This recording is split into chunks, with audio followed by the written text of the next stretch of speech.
The wind blew cold across the walls of Winterfell. Snow fell lightly over the castle as Lord Eddard Stark stood at the highest tower, looking toward the north. The north had always been cold, but today something felt different. Something was wrong. Ravens had flown in from the wall with terrible news. The White Walkers had returned, and they were marching south. Ned Stark clenched his jaw. He had seen the Walkers once in his youth, during a ranging beyond the wall. Nobody had believed him back then. They called it a wild tale of snow and shadows. But now there was no denying it. The dead were walking again, and they were coming. In the great hall, the Lords of the North sat in silence as Ned stood at the head of the table. His eldest son, Robb, now a skilled young commander, stood beside him. And by his side, wearing the black of the Night's Watch, was Jon Snow, Ned's bastard son, but more than just a brother to Robb. The bond between the three was deep, stronger than most could ever understand. "We can no longer wait," Ned said, his voice low but firm. "The wall is under attack. Castle Black may already be lost. If we do nothing, the north will fall, and then the whole realm." Some of the lords looked uncertain. The tales of the White Walkers still felt like myths to many, but the fear in Ned's eyes silenced any doubt. "We fight," said Robb, stepping forward. "With every sword we can carry, every man able to hold a spear. This is not like fighting the Lannisters. This is death itself," Jon nodded. "We've seen them. They do not stop. They do not rest. The only thing they fear is dragonglass and fire. We must be smart." But time was running out. The next morning, ravens were sent to every corner of the north. The banners of House Stark were called Karstark, Mormont, Glover, Umber. And slowly, men began arriving at Winterfell. They came through the snow in long lines, with axes, spears, and even old swords passed down from grandfathers. It was not a perfect army, but it was brave. As the army gathered, Ned spent each night writing letters to King's Landing, to old friends in the Vale, even to Daenerys Targaryen across the sea. "This fight is not for thrones," he wrote, "but for the living." One night, while walking the Godswood, Ned and Jon spoke alone. "You know," Jon said softly, "sometimes I wonder if I should have stayed at Castle Black." "No," Ned replied. "Your place is with us now. You're more than just a sworn brother of the Watch. You're my blood." Jon looked at him, confused. "There's something I've wanted to tell you," Ned started, but just then a horn blew from the walls. One long, deep sound, then a second, and then a third. Jon's heart stopped. 3 blasts. Ned turned pale. White Walkers. The dead had arrived, and now the North would have to face them, with all they had. The third horn blast echoed through Winterfell like thunder rolling across the snow-covered land. Every soldier froze. The sound meant only one thing. White Walkers were near. Not in the far north. Not beyond the wall. They were here, just beyond the tree line. Ned Stark rushed to the battlements, his cloak flying behind him. Robb and Jon followed, their breaths forming clouds in the freezing air. The guards already stood with bows ready, eyes wide with fear. In the distance, shadows moved. Not fast, slow and stiff, but many. Hundreds, maybe thousands. "It can't be," Robb whispered. "We had days. We should have had more time." "They're moving faster than we thought," Jon said grimly, his hand on the hilt of his sword. Longclaw shined faintly in the moonlight. Valyrian steel.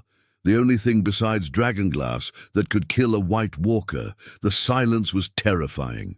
No battle horns, no war cries, just the crunch of dead feet on snow. Ned turned to his sons. "We hold the walls. We do not let them through. If Winterfell falls, the North is lost." "Father," Robb said, trying to stay calm, "we don't have enough dragonglass. We barely have any fire barrels prepared." Jon stepped forward. "I brought what I could from the wall, and the dragonglass we dug from the mountain near Eastwatch. It's not enough to arm every man, but I can lead a strike team. We find the White Walkers among the Whites. We kill the leaders, the rest will fall." Ned stared at him. His eyes were full of worry, not just as a commander, but as a father. "That's a suicide mission." "Maybe," Jon said. "But if we don't, this entire army will die anyway. You said it yourself. This isn't about thrones anymore." Ned gave a slow nod. "Take men you trust. Move when the battle starts. We'll buy you time." That night the fires around Winterfell were lit brighter than ever. The smell of pitch and burning oil filled the air. Every archer stood ready. Swords were drawn. Some men whispered prayers to the old gods. Others held their weapons too tightly, knuckles white with fear. Children were hidden in the crypts, though Jon feared even the dead in those tombs might not rest easy tonight. Just before dawn, the dead charged. It wasn't a run. It was a flood.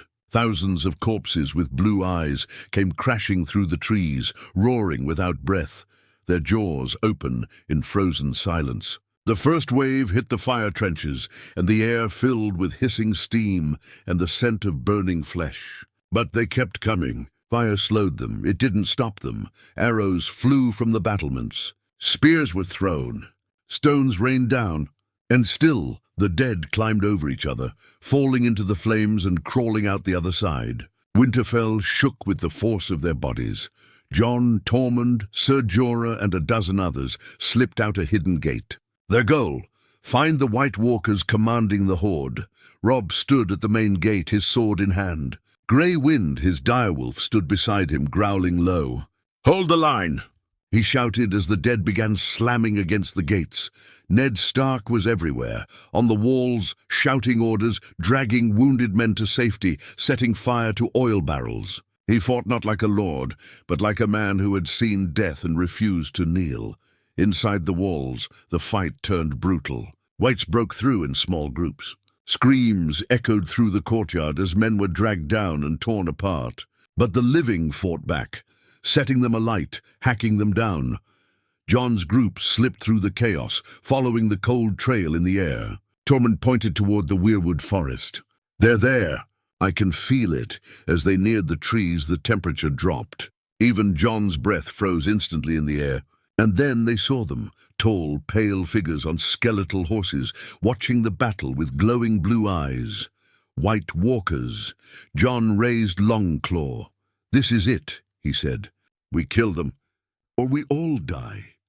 The snow in the forest didn't fall. It hung in the air like a frozen curse. Every tree stood still, no wind, no sound, no birds. Just silence. The kind of silence that pressed on your chest and made your skin crawl. Jon moved slowly through the trees, his breath coming in short, white clouds. Beside him were Tormund, Ser Jorah, Beric Dondarrion, and a few hand-picked rangers. All of them had dragon-glass daggers, obsidian-tipped spears, or Valyrian steel, and every one of them had fear in their eyes. Then they saw them. 5 White Walkers stood in a half-circle near the heart tree, the red leaves whispering softly as if warning them. Tall, thin, and ice-cold, the walkers didn't speak. They didn't need to. Just their presence was enough to freeze the ground around them. Their eyes locked on Jon, as if they'd been waiting for him. Tormund raised his axe. "We take them now, before they call more." Jon nodded, heart pounding. "Go!" They attacked fast. Jon charged the one closest to the tree, his boots crunching ice as he went. Longclaw met the walker's ice blade with a screech so sharp it rang in Jon's bones. Sparks flew, and the White Walker pushed back with inhuman strength, nearly throwing Jon off his feet. Tormund and Jorah fought 2 others, while Beric's flaming sword lit up the darkness as he dueled a 4th. The last walker just stood and watched, eyes glowing like stars, unmoving, as if it knew something the rest didn't. Jon ducked low, slashing at the walker's legs, but it moved with ghost-like speed. The ice blade cut through the air, missing Jon by inches. The cold coming off it stung his face like knives. Jon gritted his teeth and struck again. This time, Longclaw sank into the walker's chest. The thing let out a high-pitched scream like breaking glass, and then shattered into shards of ice. Gone in a blink, the ground shook, and far behind them, near Winterfell's walls, Whites began collapsing. Whole sections of the undead army fell limp in the snow. "They're linked," Jorah yelled, ducking under a blow. "Kill one and you kill hundreds," Beric shouted in pain as the walker slashed his side. Fire bled from the wound, his sword sputtering. He drove forward anyway, blade glowing brighter as he struck, and drove it straight through the creature's skull. It screamed. It broke. Another 1,000 whites died with it. John spun to help Tormund, who was locked in brutal combat, blood on his face and rage in his eyes. Together they took down the third walker, cutting it down with steel and dragonglass, and then there were two left, the one facing Ser Jorah, and the one who hadn't moved at all. John turned toward it, heart still racing, and froze. It wasn't just a white walker. It was taller than the rest. Its armor was older, darker, and on its head was a twisted crown of ice. It was no ordinary general. It was the Night King. John felt a deep, ancient cold rise through his bones. The Night King didn't raise a weapon. He simply stared, then raised a single hand. Behind John, a terrible sound filled the forest. Bones snapping, flesh moving, and then he heard the voice of someone he knew, someone who was supposed to be dead. John, he turned, Corran Halfhand, one of the best rangers the Watch had ever known. Dead for years. Now standing behind John, blue eyes glowing, but it wasn't Corran anymore. More shapes came out of the dark, whites, but not just any whites. Former rangers, former friends, even a face John never thought he'd see again. Gren, his old brother from the wall, dragging his frozen leg through the snow, eyes burning blue. John backed up. No, the Night King lowered his hand, smiling coldly. He had turned John's past into a weapon, Jorah screamed. John looked back and saw him fall. The last White Walker had stabbed him deep, dragonglass forgotten in the snow. Jorah's eyes met John's, and then faded. John turned back to the Night King, rage burning in his chest. No more running. He raised Longclaw. "Come on then," he said through clenched teeth. "Let's finish this." John could barely breathe. The cold was no longer just around him. It was inside him. It clawed into his lungs, slowed his heartbeat, and numbed his fingers. The Night King stood tall and silent, his crown of ice glinting in the grey light of the trees. Behind him the dead gathered like ghosts from John's nightmares. Corran, Gren, even Dolorous Ed. All gone. All back, all wrong. Longclaw felt heavier in his hand. Not because of its weight, but because of what it needed to do. John took a step forward. But the Night King raised his hand again, and the whites attacked. John rolled to the side as Corran swung a frost-bitten sword at his head. He ducked, slashing low, catching the former ranger in the side. Corran stumbled but didn't scream. None of them did. They didn't feel pain. They didn't bleed. They just kept coming. Beric was already badly wounded, but stood between John and the rest of the whites, fire blazing from his sword as he screamed like a man with nothing left to lose. "Go!" he shouted. "Kill him!" John hesitated. "I won't leave you." "You must." Beric swung, setting two of the whites ablaze. "This is your fight, not mine." Behind them, Tormund was being dragged down. He roared and bit into a white's face, tearing flesh as he wrestled free. "We don't win by dying here, Snow. Go!" John knew they were right.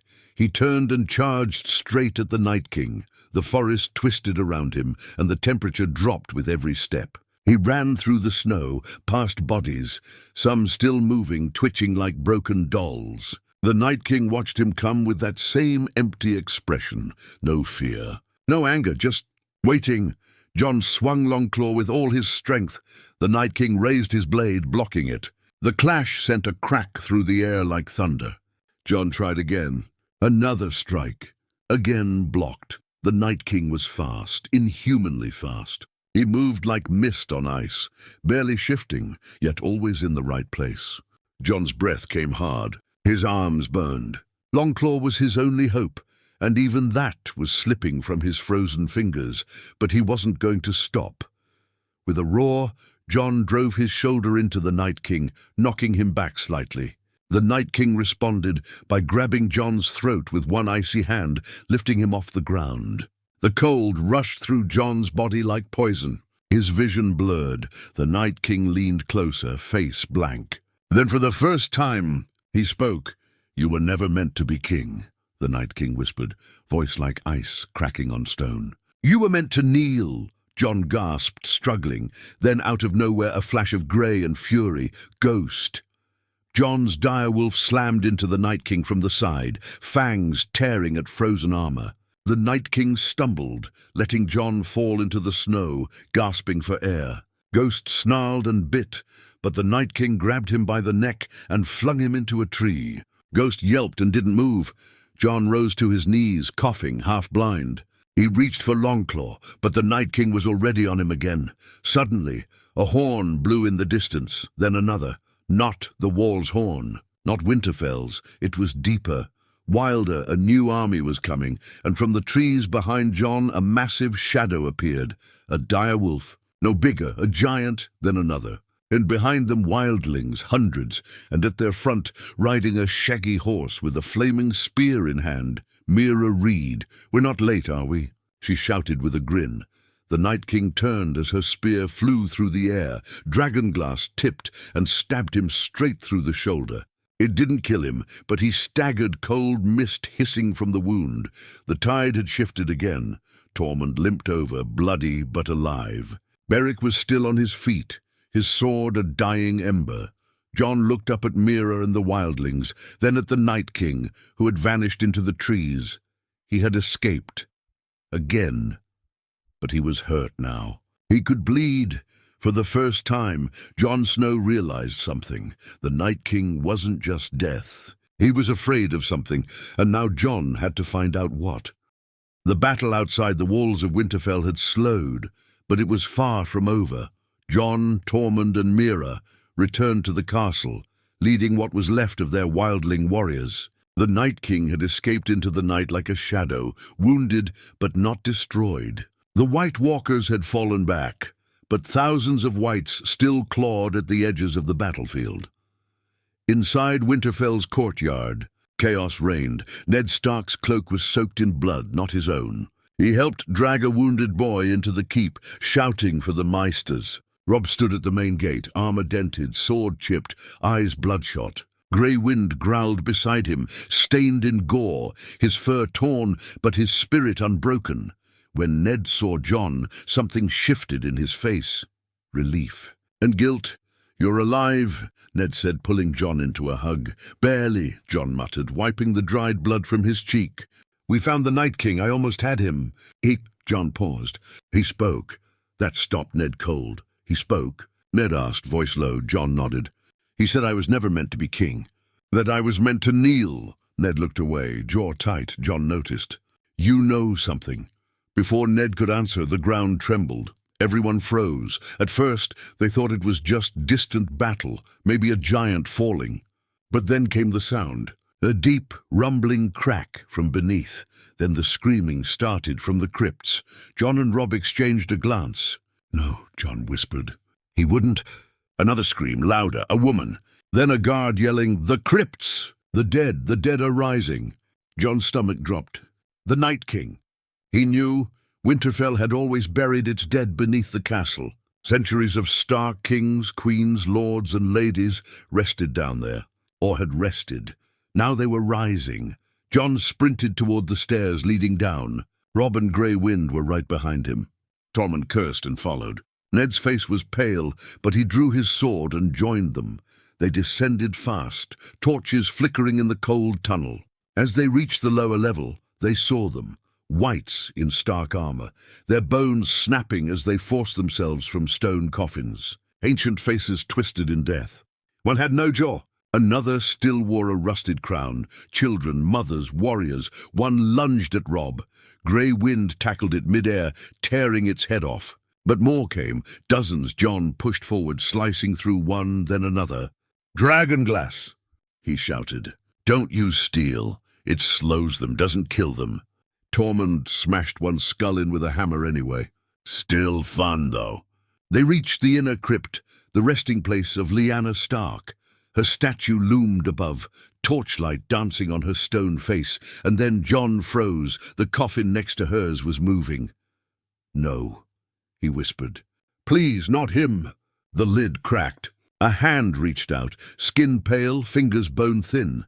It was Rickard Stark, Jon's grandfather. The old Lord of Winterfell, but the face that rose from the coffin was no longer noble, no longer kind, just dead. And then another rose, and another. The dead of House Stark, the very bloodline that built the North, were now tools of the Night King. Jon backed away slowly. "We have to burn it all." The crypts, everything. Robb looked horrified. That's our family down here. John's voice was sharp. They're not our family anymore. Tormund threw a torch at a pile of old bones that had begun to twitch. The flames caught quickly. The fire began to spread. The ancient dead howled in pain, but still came, and then a voice echoed in John's mind. Blood must burn. For truth to rise, John stumbled. Did you hear that? Ned looked at him. What did you say? John's eyes were wide. A voice. It wasn't the Night King, it was something else. The fire was now roaring. Statues cracked. Flames danced across old banners, lighting up the crypt in terrifying orange. The dead burned. Some tried to crawl out, clawing toward them. But grey wind blocked the tunnel. Ned grabbed John's shoulder. We need to go now! They ran, smoke chasing them, heat rising behind. When they reached the upper level and slammed the door shut, they were coughing, panting, shaking. John leaned against the wall, heart pounding. The Night King hadn't just attacked the walls. He had attacked their roots, their ancestors, their very identity. And worst of all, he knew secrets buried in Winterfell that no one had ever told John. The flames from the crypts burned all night. Smoke curled into the black sky like a dark warning to every corner of the north. The people of Winterfell stood in silence, watching, grieving, not just for the dead who rose, but for what had been lost beneath their very feet. Their ancestors had been turned against them. John stood alone in the Godswood. His hands trembled not from cold, but from what he'd seen, what he'd heard. Blood must burn. For truth to rise, that voice wasn't the Night King's. It was older, wilder, and somehow familiar. Ned approached slowly. He looked older than John had ever seen him, like the weight of every secret he'd buried was now clawing its way to the surface. You should rest, Ned said. John shook his head. I can't. Not until you tell me the truth. Ned stiffened. What truth? Don't lie to me, John said, finally turning to face him. The Night King didn't just raise the dead. He reached into my head. He showed me shadows, flames, a woman crying, a baby and a tower. He said I was never meant to be king, but meant to kneel. What does that mean, Ned? Ned looked away, jaw clenched, eyes full of a pain John had never seen before. For a long time he didn't speak. Then he finally said it. She wasn't your mother, John. John froze. What? Your mother? Ned continued, voice cracking. Was Lyanna. My sister. John took a step back. The world tilted beneath him. You were born at the Tower of Joy, Ned went on. She died giving birth to you. She made me promise on her deathbed that I would protect you, that no one could know your name. John's breath caught in his throat. Why? Because your father was Rhaegar Targaryen. The Godswood fell silent. Even the wind stopped. You're not my bastard, Ned whispered. You're the rightful heir to the Iron Throne. Aegon Targaryen. John didn't move. He felt like his skin didn't fit anymore, like his life had been ripped open and someone else's blood was spilling out. I kept the secret because Robert would have killed you the moment you were born, Ned said, stepping closer. And I raised you as my own because I loved you like a son. But you had to be hidden. The North wouldn't have accepted you, and neither would the realm. John sat down heavily on a cold stone bench. The trees around him suddenly felt too tall, the air too heavy. All this time, all those years he spent as the bastard of Winterfell, never belonging, always feeling less than Robb. He was a king, and yet he'd never felt more lost. Robb found them minutes later. His face was tight, jaw clenched. I heard the rumors, Robb said. Is it true? John looked up, expecting anger, hatred, but Robb knelt before him. You're still my brother, he said. And I'd follow you into the dark. King or not. John's eyes filled with tears, and he grabbed Robb's shoulder. You'll never kneel to me. We fight side by side like we always have. Behind them, the flames from the crypts flickered one last time, then went out. That night, as the army of the dead pulled back into the woods, the ravens returned. One carried a scroll from Dragonstone. From Daenerys Targaryen, I am coming north with fire and blood. We will end the Night King together. John stared at the letter, heart pounding. He knew what that meant. 2 Targaryens, fire and ice. But before he could even speak, A horn blew again, from the north wall of Winterfell, not one blast, not two, but four. No one had ever heard 4 blasts before. What does it mean? Robb asked, looking toward the watchtower. Ned narrowed his eyes. It means something worse. The gates were opened, and a lone rider entered. He was half frozen, barely alive, frostbitten skin, eyes wide with fear. He fell from his horse and gasped out his warning with broken breath. The Night King. He's not heading south. Jon knelt beside him. Then where is he going? The man looked up. The God's Eye, he whispered. He's going to the Isle of Faces. He means to break the magic that holds the wall and end the old powers for good.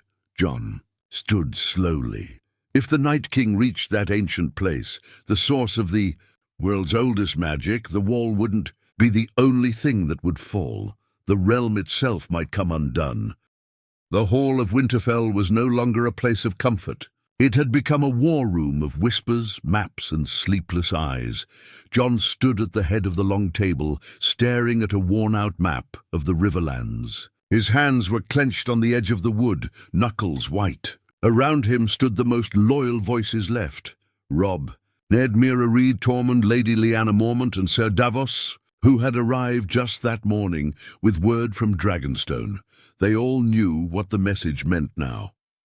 The Night King had changed his course. He wasn't charging south with blind rage. He had a plan. He was heading east, to the Isle of Faces, deep in the lake called the God's Eye, a place of legends, a place where the old gods whispered to the Greenseers, where the children of the forest once called down fire and storms. If he shattered the enchantments that still lived there, all of Westeros might lose its last line of defense, even the wall, the magic around Winterfell. All of it was tied to that ancient isle.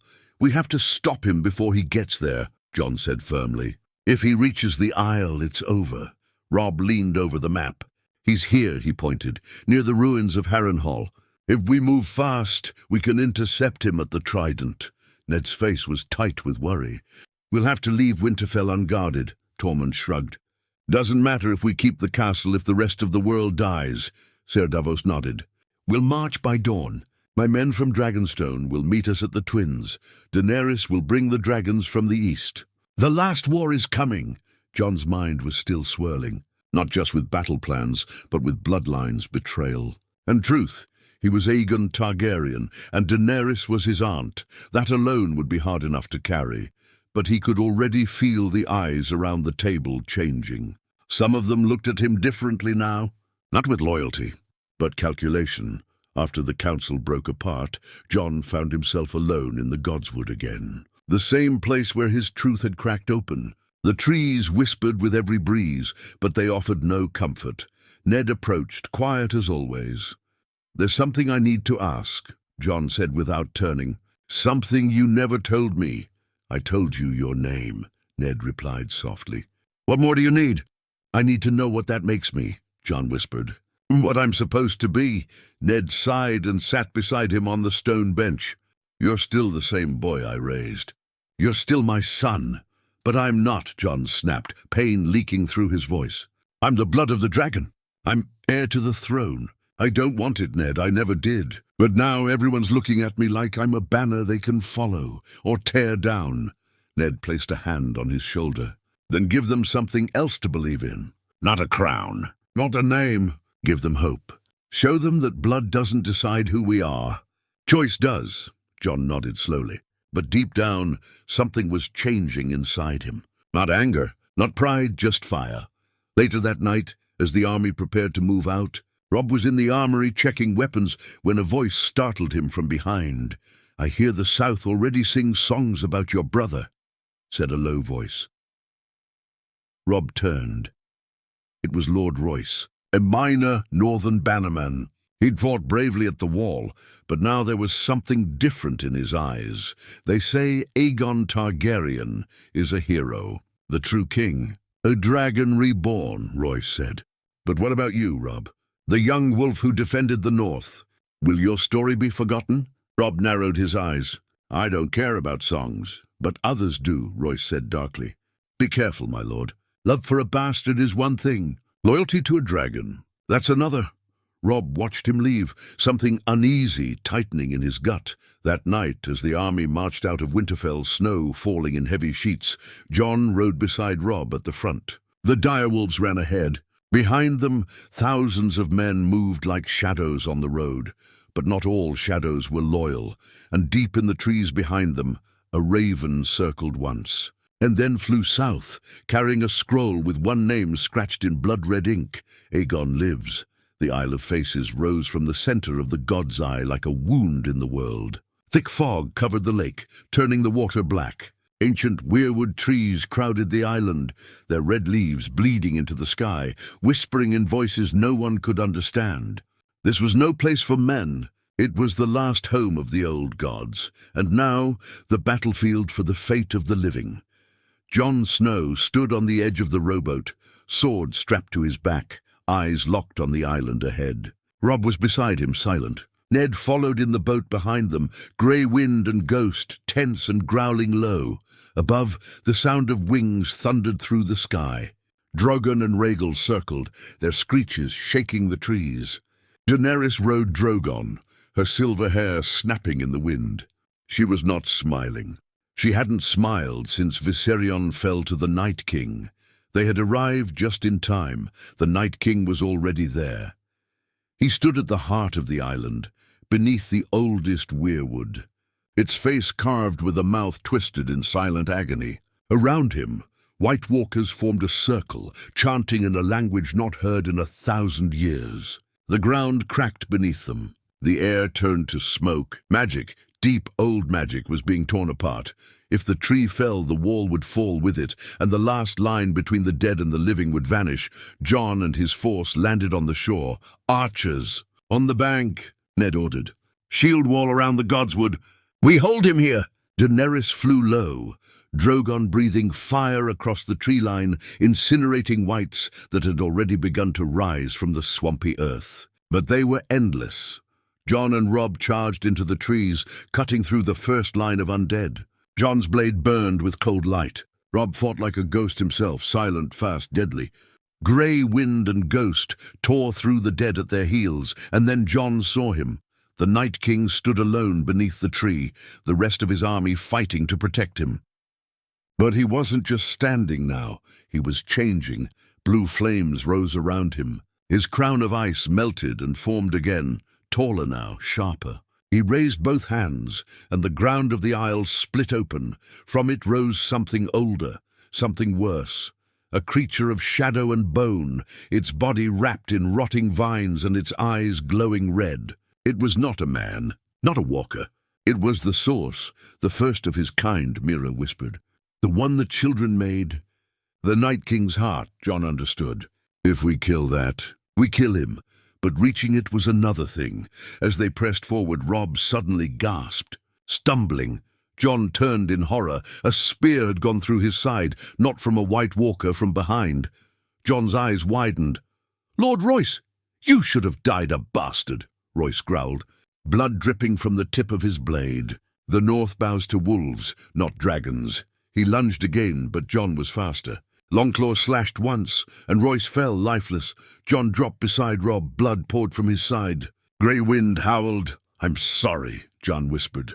Robb coughed, gripping Jon's arm. Finish it. Make it mean something. Then he went still. Jon stood, something inside him breaking apart. No more hesitation. He charged, through the circle of death, through ice, through screams, straight to the monster in the center. Daenerys saw him. She cried out. Drogon turned in the air, but the Night King raised his hand and hurled a spear of pure ice. It struck Rhaegal in the neck. The dragon crashed to the ground, flames sputtering. Jon reached the tree. The heart creature turned toward him. Its mouth opened, whispers poured out. Names, memories, pain, all Jon's past. You were never loved. You were never wanted. You were made to kneel. Jon shouted and drove Longclaw into its chest, deep into its black heart. The creature shrieked. The Night King screamed with it. The weirwood tree exploded in white fire. The White Walkers collapsed. The undead dropped like stones. A wave of blinding light washed over the isle, and then silence, real silence. It was over. The Night King was gone. Jon fell to his knees. Everything was still. Smoke drifted through the trees. Ghost lay beside Grey Wind, both breathing hard but alive. Ned reached him moments later. "It's done," he said, his voice low. "You've saved us." But Jon didn't smile. He looked at the island. The trees were still weeping red leaves. The gods were watching, and Jon Snow or Aegon Targaryen, whatever name he bore, knew peace would never come easy.